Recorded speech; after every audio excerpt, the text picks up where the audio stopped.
Hi అందరికీ నమస్కారం. Welcome to black news channel. నా పేరు రామకృష్ణ. ప్రస్తుతం మనతో పాటు గెస్ట్గా ఉన్నారు రామబ్రహ్మం గారు. సార్ నమస్తే. సార్ నమస్తే. సార్, మాజీ ముఖ్యమంత్రి వైఎస్ జగన్మోహన్ రెడ్డి గారు ఎమ్మెల్సీ ఎన్నికల కోడ్ని ఉల్లంఘించి నిన్న గుంటూరు మిర్చి యార్డ్కి వెళ్ళడం అయితే జరిగింది. సో దీనిపైన గుంటూరు జిల్లా నల్లపాడు పోలీస్ స్టేషన్లో ఆయన మీద కేసు అయితే నమోదు చేయడం జరిగింది. సార్, ఆయనతో పాటు మరో 8 మంది వైసీపీ నాయకుల మీద కూడా కేసు అయితే నమోదు అవ్వడం జరిగింది. సో దీనిపై మీరేమంటారు? మీరు ముందు ప్రశ్న వేసేటప్పుడు మాజీ ముఖ్యమంత్రిని పక్కన పెట్టేయండి, పులివెందుల ఎమ్మెల్యేని సంబోధించండి. లేకపోతే ఆయన మర్చిపోయే పరిస్థితి ఉంటుంది. ఆయన మామూలుగానే మతిమరుపు ఎక్కువైపోయింది జగన్ రెడ్డికి. మీరు మాజీ ముఖ్యమంత్రి అంటే ఆ భ్రమలోనే బతుకుతున్నాడు. ఇంకా ఆయన మళ్ళీ ముఖ్యమంత్రిని అనుకుంటున్నాడు తప్ప ఎమ్మెల్యే అన్న సంగతి మర్చిపోయాడు శాంతం. అందుకని ఇంట్రడక్షన్లో పులివెందుల ఎమ్మెల్యేని సంబోధించండి. Okay sir.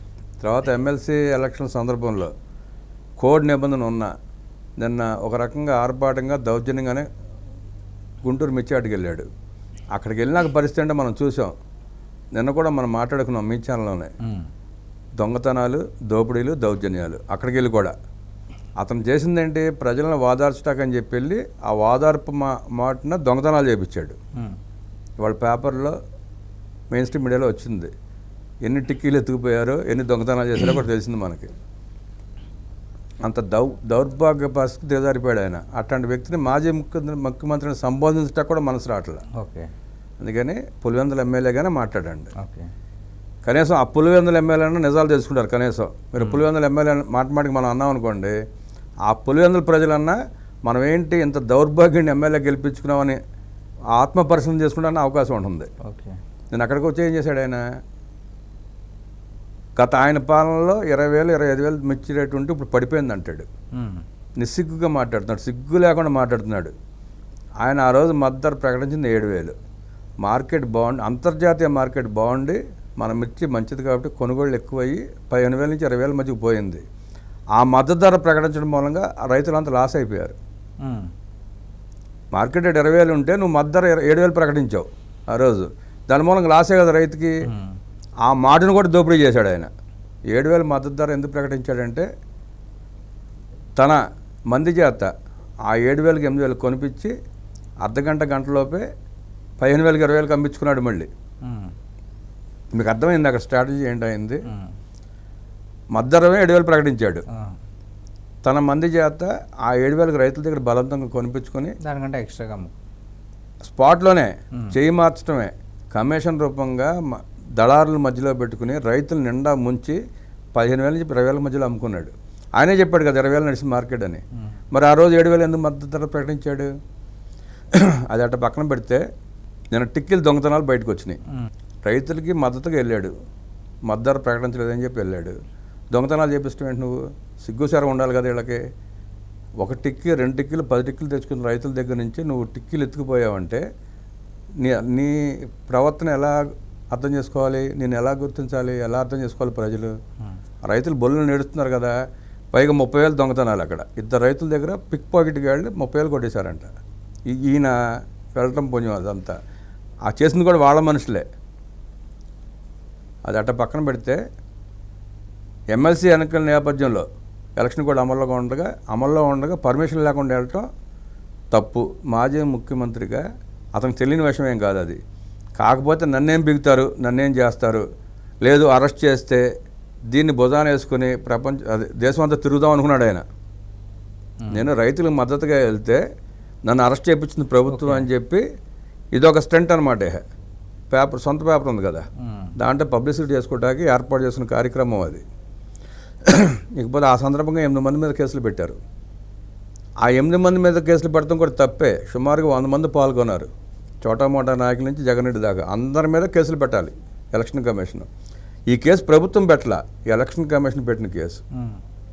నియమాలకు విరుద్ధంగా రాజకీయ ప్రసంగాలు చేస్తున్నాడని చెప్పి కేసు పెట్టారు. అంతే కదా, ప్రభుత్వానికి సంబంధం లేదు ఇక్కడ. ఈసీ కేసు పెట్టింది.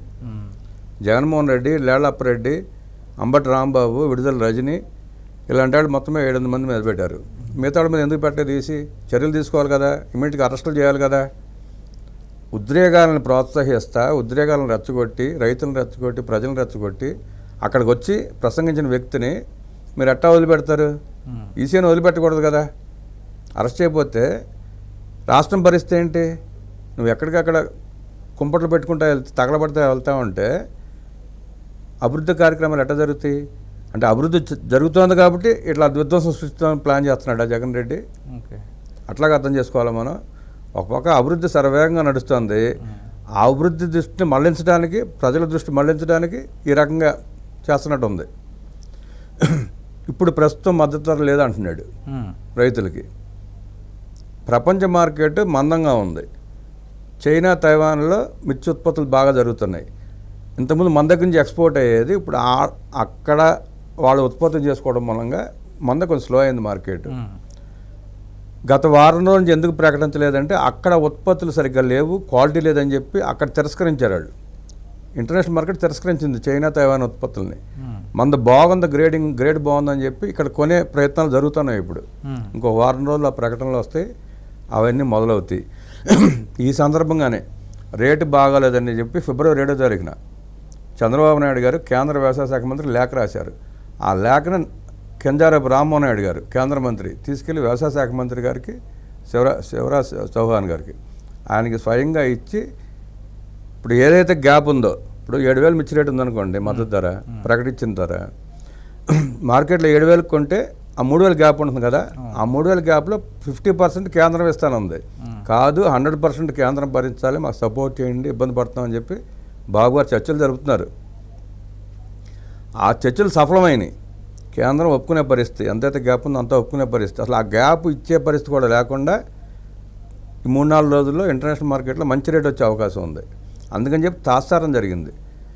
జగన్ రెడ్డికి ఆవిడ ఒప్పందించుంటాడు అక్కడి నుంచి, ఢిల్లీ నుంచి ఉంటారు కదా సన్నాసులు, బ్రోకర్లు ఎవడో ఇలా బాబు గారు లెటర్ రాశాడు, కేంద్రం ఒప్పుకుంటుంది, మీరు దీని మీద ఏదో పోరాటం చేయండి, ఆ క్రెడిబిలిటీ మీకు వస్తుంది అని చెప్పి ఆవిడ ఒప్పందించినట్టున్నాడు. ఎగేసుకుంటూ వచ్చాడు గుంటూరు. ఇప్పుడు ఏంటి, ఎట్టకు మద్దతు ధర వస్తుంది, మార్కెట్ పెరుగుతుంది, నా మూలంగా పెరిగిందని రాసుకుంటాకి నిన్న సీన్ క్రియేట్ చేశాడు తప్ప వేరే ఏం కాదు. అదే సార్, రైతులు ఎవరూ ధర్నా చేయలేదు, మాకు ఇలాగా అన్యాయం జరుగుతుందని ఎవరు కూడా వినిపించుకోలేదు.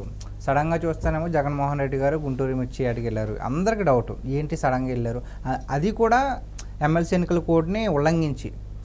సో ఈ ప్రయత్నమే అంటారా? క్రెడిట్ మొత్తం అదే మీకు చెప్పే కదా ఇంతకుముందు, ఆ క్రెడిట్ కొట్టేసే ప్రయత్నమే. ఇప్పుడు ఇంకా 8 రోజులు ఎమ్మెల్సీ ఎలక్షన్లు ఉన్నాయి. వాస్తవంగా అయితే ఎమ్మెల్సీ ఎలక్షన్ అయిపోయినాక ఇట్లాంటి కార్యక్రమాలు చేపట్టుకోవాలి. 2-3 రోజుల్లో కేంద్రం ప్రకటించే అవకాశం ఉంది. ఆ క్రెడిట్ నాకు రాదేమో, నేను కూడా పాలు పంచుకుంటే కాస్త చెప్పుకుంటే అవకాశం ఉంటుంది ప్రజలకి అని చెప్పి నిన్నంతా హడావుడి చేశాడు అంతే.